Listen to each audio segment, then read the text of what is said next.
There is a method to deal with such people. ఎవరైనా మనకు tough torture పెడుతున్నారు, ఊరికి ఇరిటేట్ చేస్తున్నారు, ఇట్లాంటి వాళ్ళు ఉంటే వాళ్ళని డీల్ చేయడం రావాలి. కొంత వాళ్ళకి ఎమోషనల్ డీలింగ్ అవసరం, కొంత స్ట్రిక్ట్గా ఫైట్ చేసే డీలింగ్ అవసరం. వీళ్ళందరూ ఎలా ఉంటారంటే మనం బెండ్ చేయలేము, ఇంకా వీడిని మార్చలేము అనే స్టేజ్ వచ్చిన తగ్గడం స్టార్ట్ అవుతుంది. ఎప్పుడైతే నువ్వు భయపడుతూ ఉంటావో అలాంటి వాళ్ళని ఎప్పుడు భయపడిస్తూ ఉంటారు. సో ఎప్పుడైనా కానీ when you find someone tough, be tough. గట్టిగా ఉంటే నువ్వు గట్టిగా ఉండాలి, ఓ గోడను కొట్టినట్టే ఉండాలి.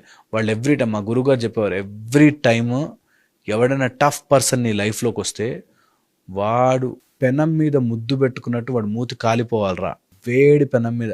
అంత స్ట్రాంగ్గా ఉండాలి మనం ఇచ్చే డోసు, అంత స్ట్రాంగ్గా ఉండాలి. అమ్మో ఇంకో మాట్లాడితే నా మూతి కాలిపోతుంది, మాట్లాడితే వీడు అనవసరంగా వీటితో డీల్ చేస్తుంది